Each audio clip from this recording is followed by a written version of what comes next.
Baik, kita buka Alkitab kita di dalam Yesaya pasal 55 ayat yang ke-8.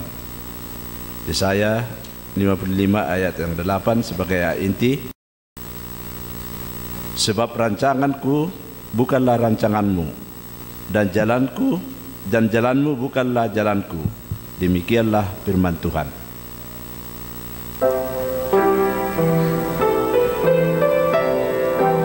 Tuhan bersabda padaku,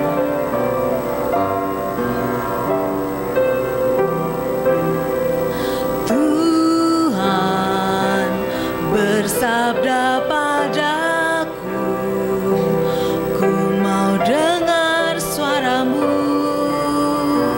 ku mau dengar suaramu. Tuhan bersabda padaku, ku mau dengar suaramu sekarang. Selamat Sabat kepada kita semua yang ada di tempat ini, dan juga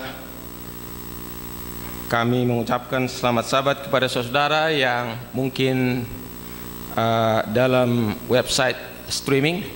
Gimana saudara Sihite? Jalan ini? Oke, baik, selamat Sabat kepada saudara. Mudah-mudahan khotbah ini juga boleh, atau pelajaran ini juga boleh berguna bagi saudara yang mendengarkan melalui website streaming di Isda Ofi.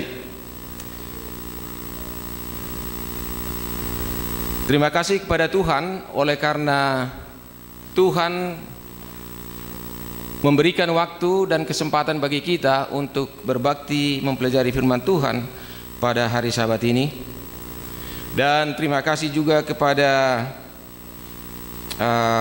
lagu pujian yang sudah dibawakan oleh Raymond dan Iloni. Saya sangat tersentuh. Kiranya hanya Tuhan yang ditinggikan. Terima kasih juga kepada Claudia yang sudah membawakan Children's Story yang sempat mengagetkan saya juga. Saya lihat mana Claudia, karena tadi malam sudah kita confirm Claudia yang membawakan cerita rohani anak-anak, tapi saya lihat lah kok Dani yang muncul. Tapi puji Tuhan semuanya on time ya. Puji Tuhan dan terima kasih kepada Claudia yang sudah membawakan firman Tuhan melalui cerita rohani anak-anak yang merupakan sebagian dari khotbah pada siang Sabat ini. Pelajaran kita pada hari Sabat ini adalah kita akan mempelajari pengalaman hidup dari dua hamba Tuhan, yaitu Abraham dan Nabi Tuhan Nabi Yunus. Suatu ketika ada dua orang mengadakan perjalanan turis ke Afrika. Setelah mereka tiba di Afrika, mereka melihat suatu keindahan danau. Dan di pinggir danau ini ada satu tulisan yang menyebutkan, bila mana Anda mengambil salah satu batu dari tempat ini, saudara akan menyesal. Dan di bawahnya dikatakan juga, bila mana saudara tidak mengambil batu dari tempat ini, saudara akan menyesal. Kedua orang ini bingung, apa maksud dari tulisan ini? Tapi satu dari antara mereka dengan nekat mengambil batu itu dan pulang ke tempat asal mereka. Dan temannya yang satu takut dan tidak membawa batu. Setibanya mereka di tempat asal mereka, yang mengambil batu ini penasaran. Dia pergi ke tukang emas. Dia bawa batu ini. Kemudian dia tanya, tolong periksa ini, ada apa di batu ini? Ternyata saudara, batu tersebut mengandung emas. Ya. Dia menyesal, hanya ambil satu.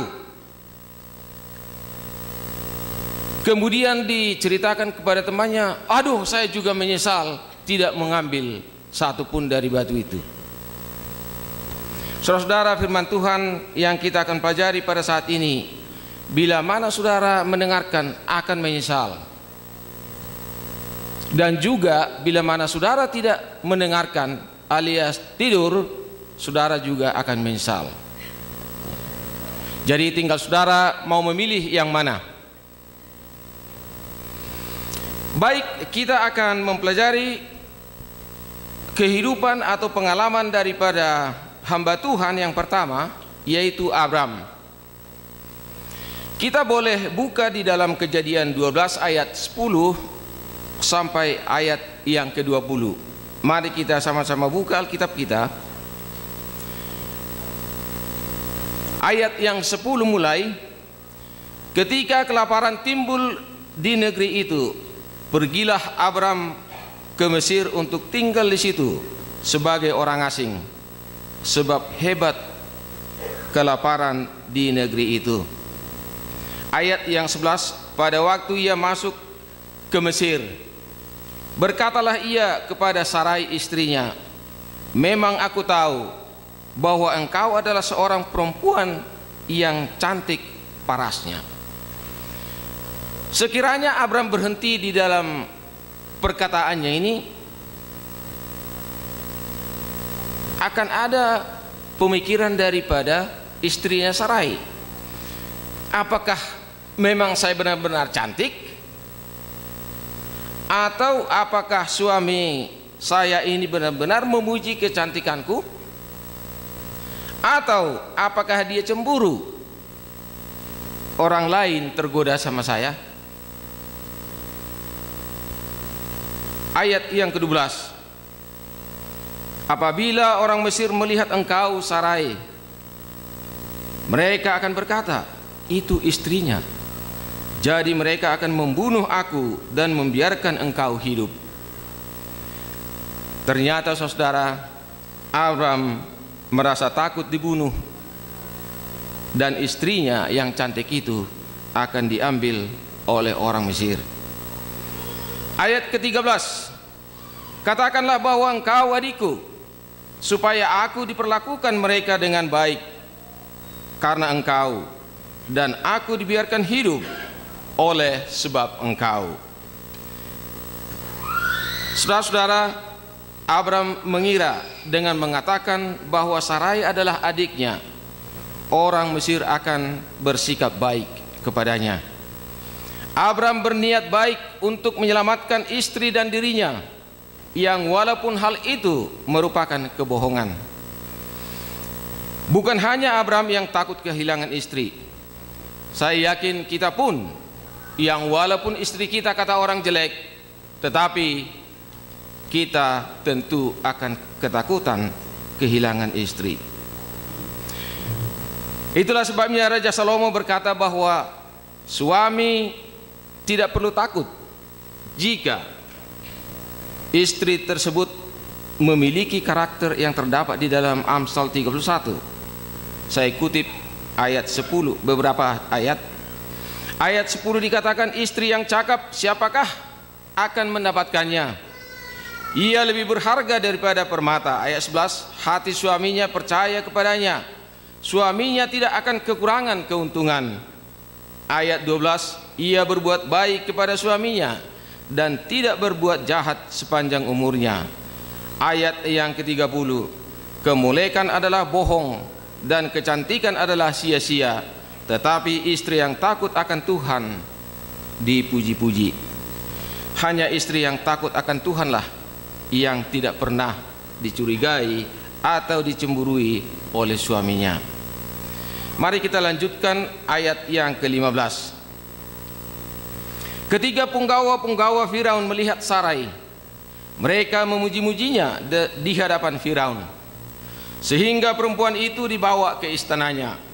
Ayat 16, Firaun menyambut Abram dengan baik-baik karena ia mengingini perempuan itu.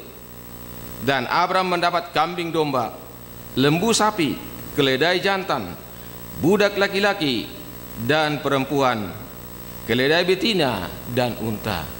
Apa yang terjadi saudara kepada Abraham? Abraham hatinya hancur. Apa yang dia takutkan sekarang terjadi.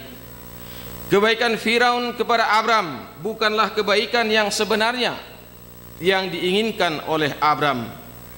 Segala kelimpahan yang diberikan Firaun kepada Abraham bukanlah kelimpahan yang dia inginkan, melainkan kelimpahan yang menjadi imbalan dari istrinya. Kalau kita bandingkan kekayaan Abraham pada waktu dia memasuki tanah Mesir, kita tahu alasannya kenapa Abraham pergi ke Mesir. Oleh karena ada kelaparan di negerinya. Ayat 10 tadi sudah mengatakan demikian. Kemudian kalau kita baca ayat ke-13, Kejadian 13 ayat 1. Maka pergilah Abraham dari Mesir ke tanah Negeb dengan istrinya. Jadi mereka sudah keluar dari tanah Mesir setelah tinggal beberapa lama. Mereka pergi ke tanah Negeb dengan istrinya dan segala kepunyaannya, dan Lot pun bersama-sama dengan dia. Ayat 2. Adapun Abraham sangat kaya, banyak ternak, perak dan emasnya. Saudara-saudara, pernahkah dalam kehidupan kita mendapatkan kelimpahan yang bukan oleh karena hasil jeripaya kita, melainkan oleh karena kebohongan atau usaha yang kita buat yang bertentangan dengan kehendak Tuhan? Ayat yang ke-17. Tetapi Tuhan melimpahkan tulah yang hebat kepada Firaun, demikian juga kepada seisi istananya karena Sarai istri Abraham itu. Ayat 18. Lalu Firaun memanggil Abraham serta berkata, apakah yang kau perbuat ini terhadap aku? Mengapa tidak kau beritahukan bahwa ia istrimu? Raja Firaun baru sadar bahwa dia sudah melakukan kesalahan setelah dia dan seisi istananya mendapatkan tulah dari Tuhan. Bertanya, apakah yang kau perbuat ini terhadap aku? Saudara-saudara, demikian juga di dalam kehidupan kita. Jika terjadi sesuatu yang tidak baik di dalam keluarga kita, maka boleh saja suami akan bertanya kepada istri, apa yang kau perbuat ini terhadap aku? Atau sebaliknya, istri bertanya kepada suaminya. Atau mungkin anak-anak bertanya, ya, Dad and Mom, what is this that you have done to me?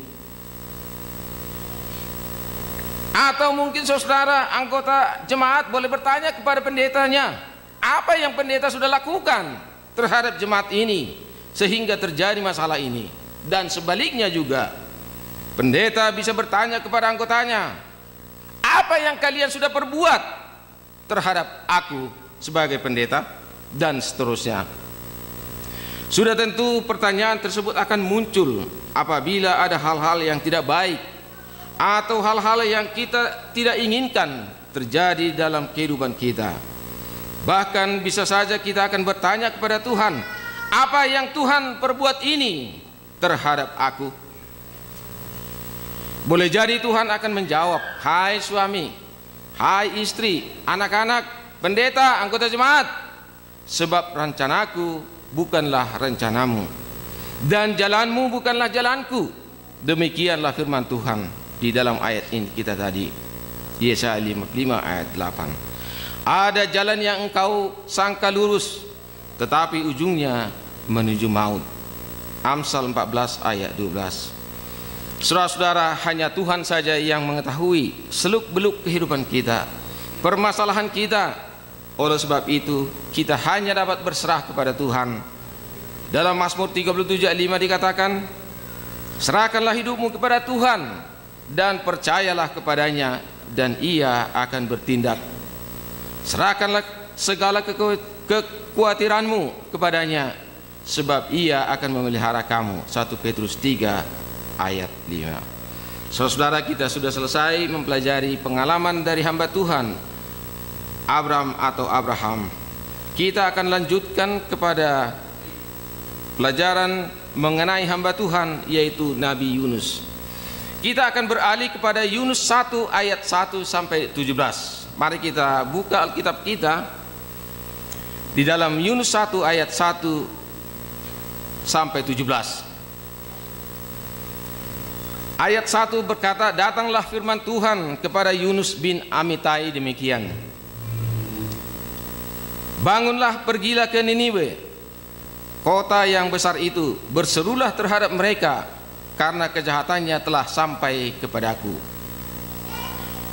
Ayat 3, tetapi Yunus bersiap untuk melarikan diri ke Tarsis, jauh dari hadapan Tuhan. Ia pergi ke Yafo dan mendapat di sana sebuah kapal yang akan berangkat ke Tarsis. Ia membayar biaya perjalanannya, lalu naik kapal itu untuk berlayar bersama-sama dengan mereka ke Tarsis, jauh dari hadapan Tuhan. Saudara-saudara dalam Tuhan, Tuhan memberi perintah kepada Yunus untuk pergi ke Niniwe. Tapi Yunus menolak perintah tersebut dan melarikan diri ke Tarsis. Yunus berusaha untuk menyembunyikan diri jauh daripada Tuhan. Mengapa Yunus melarikan diri dan tidak mau mengikuti perintah Tuhan? Yang pertama adalah Yunus merasa takut bahwa orang Niniwe tidak akan mau bertobat, oleh karena mereka sudah terlalu jahat di mata Tuhan. Dan alasan yang kedua ialah dia merasa takut bahwa orang Niniwe akan membunuh dia oleh karena kejahatan mereka. Ayat keempat, tetapi Tuhan menurunkan angin ribut ke laut, lalu terjadilah badai besar, sehingga kapal itu hampir terpukul hancur. Awak kapal menjadi takut, masing-masing berteriak-teriak kepada Allahnya, dan mereka membuang ke dalam laut segala muatan kapal itu untuk meringankannya. Tetapi Yunus telah turun ke dalam ruang kapal yang paling bawah dan berbaring di situ, lalu tertidur dengan nyenyak. Saudara, ada dua reaksi dari orang-orang yang ada di kapal pada saat angin ribut itu datang. Yang pertama, sekelompok orang berteriak-teriak kepada Allahnya mereka. Ya, kalau kita lihat di situ Allah, tulisannya adalah Allah huruf kecil, artinya bukan Allah yang kita sembah. Mereka itu secara spontan memohon bantuan dari Allah atau ilah mereka. Kemudian reaksi yang kedua dari Yunus, Yunus malah turun ke dalam ruang kapal yang paling bawah dan berbaring di situ dan tertidur dengan nyenyak. Kita bisa bayangkan saudara, Yunus yang adalah seorang hamba Tuhan atau nabi, dia tidak memohon sesuatu kepada Tuhan, malah dia pergi bersembunyi dan tertidur. Ingat saudara, ketika Adam dan Hawa berdosa, dia juga melakukan hal yang sama. Mereka lari dari hadapan Tuhan dan bersembunyi. Saudara-saudara, jika kita menjadi salah satu dari penumpang kapal yang diterpa angin ribut waktu itu, apa yang kita hendak lakukan?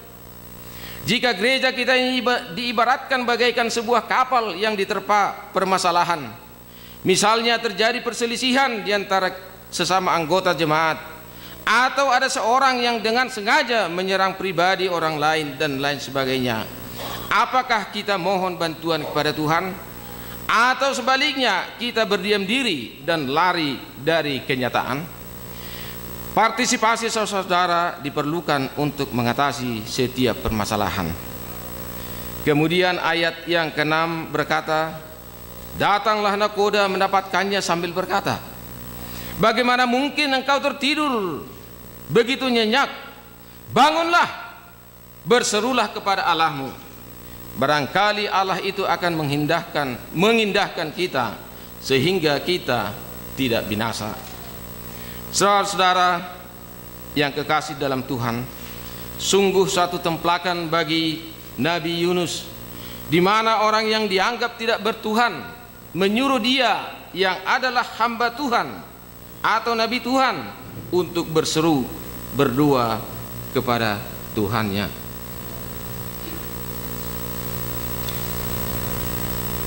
Ayat yang ke-7. Lalu berkatalah mereka satu sama lain, marilah kita undi, marilah kita buang undi, supaya kita mengetahui karena siapa kita ditimpa oleh malapetaka ini. Memang mereka membuang undi, dan Yunuslah yang kena undi. Janganlah kiranya hal ini terjadi di antara kita, bila mana kita bersalah, saling tuding menuding, sampai-sampai harus membuang undi. Terima kasih kepada saudara Jendar tadi yang sudah dengan tegas memohon maaf. Ya, saya salut bagi setiap orang yang mau melakukan itu di depan umum. Ayat yang ke-8, berkatalah mereka kepadanya, beritahukan kepada kami karena siapa kita ditimpa oleh malapetaka ini. Apa pekerjaanmu dan dari mana engkau datang? Apa negerimu dan dari bangsa manakah engkau? Ayat yang ke-9, sahutnya kepada mereka, aku seorang Ibrani, aku takut akan Tuhan, Allah yang empunya langit, yang telah menjadikan lautan dan daratan. Ayat yang ke-10, orang-orang itu menjadi sangat takut, lalu berkata kepadanya, apa yang telah kau perbuat? Sebab orang-orang itu mengetahui bahwa ia melarikan diri jauh dari hadapan Tuhan. Hal itu telah diberitahukannya kepada mereka. Saudara-saudara, pertanyaan dari nakoda dan penumpang kapal ini kepada Yunus, apa yang telah kau perbuat? Hampir sama dengan pertanyaan yang diajukan oleh Firaun dan seisi istananya kepada Abram. Apa yang kau perbuat ini terhadap aku? Pertanyaan yang sama dengan kejadian yang berbeda bisa saja kita tanyakan kepada orang lain dan bahkan kepada Tuhan. Ayat yang ke-11, bertanyalah mereka, akan kami apakan engkau supaya laut menjadi reda dan tidak menyerang kami lagi, sebab laut semakin bergelora. Sahutnya kepada mereka, angkatlah aku, campakkanlah aku ke dalam laut, maka laut akan menjadi reda dan tidak menyerang kamu lagi, sebab aku tahu bahwa karena akulah badai ini menyerang kamu. Kemudian mereka mengangkat Yunus lalu mencampakkannya ke dalam laut, dan laut berhenti mengamuk. Saudara-saudara dalam Tuhan, sungguh merupakan satu perubahan dan pertobatan yang sangat drastis dari Yunus. Suatu sikap yang berani dan mengambil resiko yang sangat berat, dan untuk mempertaruhkan nyawanya demi keselamatan orang lain. Yunus sangat sadar bahwa angin ribut dan bencana tersebut adalah akibat dari pelanggarannya terhadap perintah Tuhan.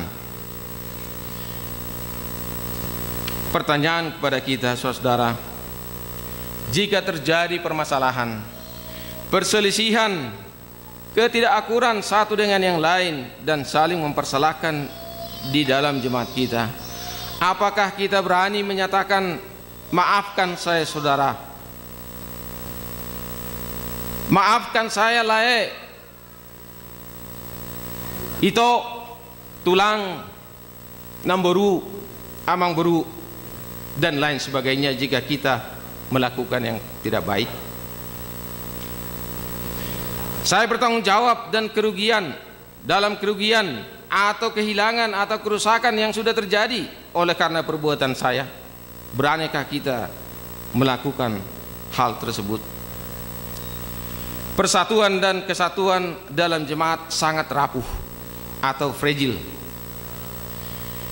Saya baca di Rebuska hari Jumat lalu ada seorang hamba Tuhan menulis demikian di Rebuska. Setan selalu berusaha menciptakan perselisihan dalam. Dia kutip dari Kisah 6 ayat 1. Pada masa itu ketika jumlah murid makin bertambah, timbullah sungut-sungut di antara orang-orang Yahudi yang berbahasa Yunani terhadap orang-orang Ibrani karena pembagian kepada janda-janda mereka diabaikan dalam pelayanan sehari-hari. Dia tulis demikian, setan akan berusaha dengan sangat keras dan berusaha menggunakan siapa saja untuk menimbulkan perpecahan dalam jemaat Tuhan, karena dia tahu bahwa persatuan adalah kekuatan utama umat Allah, persatuan dengan Allah dan dengan sesama. Pada masa jemaat mula-mula itu, setan menimbulkan perpecahan yang ada hubungannya dengan pembagian bantuan kepada orang-orang miskin. Itu akhirnya mengarah kepada perpecahan sukuisme, Yahudi yang berasal dari Yunani dan Yahudi yang berasal dari Ibrani. Bahkan Alkitab juga mencatat pada masa berikutnya bahwa hal yang sama masih terjadi. Sebagian berkata, kami golongan Apolos dan kami golongan Paulus. Sering kita didapati ada perselisihan-perselisihan dalam sebuah persekutuan jemaat, hanya hal-hal sepele. Dia kasih contoh demikian. Seorang pendeta pernah mengalami sebuah pengalaman dalam pelayanannya. Muncul perselisihan dalam jemaat hanya karena hal yang sepele. Hanya gara-gara tanam pohon di gereja, yang seorang membawa dan menanam pohon cemara, dan seorang lagi mau menanam pohon mangga di tempat yang sama. Maka terjadilah perselisihan. Suasana persekutuan tidak lagi menyenangkan, hanya soal sepele. Saudara, kita berhati-hati terhadap hal-hal yang sepele. Mungkin terjadi saling menyalahkan. Dikatakan ada seorang supir truk di kota Lodi, California, di state kita ini, menuntut pemerintah kota itu atas kerusakan yang terjadi setelah ia memundurkan truk sampah sehingga menabrak mobilnya sendiri yang sedang diparkir. Pria berusia 51 tahun itu beralasan, kendaraan milik kota telah merusak kendaraan pribadi saya, jadi kota itu berutang pada saya $3.600. Walau terdengar konyol, namun sifat menyalahkan orang lain itu telah menjadi sifat dasar manusia sejak nenek moyang kita Adam dan Hawa, yang juga menyalahkan Tuhan Allah sendiri. Kadang-kadang bila mana kita bercerita, kita sering mengatakan atau bergosip, katanya. Ada seorang pengemis yang menggunakan kacamata hitam yang sedang berdiri di pinggir jalan untuk mengemis. Sementara dia mengemis, dia menggunakan gitar dan bernyanyi sebagai berikut. Burung nuri katanya, terbang tinggi katanya, dan seterusnya. Lalu ada seorang bapak setengah tua bertanya kepada si pengemis, mengapa setiap kamu menyanyi selalu katakan katanya? Kemudian si pengemis itu pun berkata, saya tidak tahu bagaimana bentuk burung nuri dan setinggi apa dia bisa terbang, karena saya adalah seorang yang buta sejak lahir. Barulah bapak yang bertanya itu mengerti mengapa dia selalu mengatakan katanya. Kita juga sering, saudara, bersikap seperti pengemis yang buta itu. Dikala kita bercerita atau bergosip, lalu kita sering berkata katanya, katanya, dan katanya, tanpa tahu sumber yang sebenarnya. Mari kita lanjutkan pelajaran kita, Yunus 1 ayat 17. Maka atas penentuan Tuhan datanglah seekor ikan besar yang menelan Yunus. Dan Yunus tinggal di dalam perut ikan itu 3 hari 3 malam lamanya. Yunus 2 ayat 1, 4 dan 10. Ayat 1 berkata, berdoalah Yunus kepada Tuhan Allahnya dari dalam perut ikan itu. Ayat 4, dan aku berkata, telah terusir aku dari hadapan matamu. Mungkinkah aku memandang lagi bait-Mu yang kudus? Lalu firman Tuhan kepada ikan itu, dan ikan itu pun memuntahkan Yunus ke darat. Saudara-saudara, di dalam Bible Commentary mengatakan bahwa dengan dimuntahkannya Yunus oleh ikan ke darat dan pergi ke Niniwe adalah merupakan lambang bagaimana Tuhan mengangkat seseorang dari lumpur dosa bila mana orang tersebut mau bertobat. Pelajaran bagi kita saudara merupakan kesimpulan pada siang Sabat ini. Pengalaman Yunus hampir sama dengan pengalaman Abram, di mana Raja Firaun dan seisi istananya mendapat tulah oleh karena kebohongan yang dibuat oleh Abram. Demikian juga halnya dengan nakoda dan seisi kapal mendapat badai dan angin ribut oleh karena Yunus telah melawan perintah Tuhan. Firman Tuhan berkata dalam Roma 5 ayat 19, jadi sama seperti oleh ketidaktaatan satu orang, semua orang telah menjadi orang berdosa. Demikian pula oleh ketaatan satu orang, semua orang menjadi orang benar. Boleh saja kita berusaha untuk lari jauh dan bersembunyi dari hadapan Tuhan ketika kita melakukan suatu kejahatan, seolah-olah Tuhan tidak akan melihatnya. Tetapi firman Tuhan berkata 1 Petrus 3 ayat 12, sebab mata Tuhan tertuju kepada orang-orang benar dan telinganya kepada permohonan mereka yang minta tolong, tetapi wajah Tuhan menentang orang-orang berbuat jahat.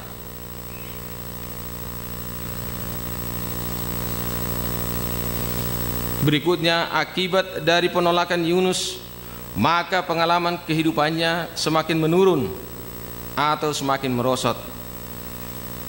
Kalau kita ikuti, pertama dari darat dia turun ke kapal, kemudian dari kapal turun ke ruangan yang paling bawah, dari kapal dilempar ke laut, dan dari laut masuk ke dalam perut ikan.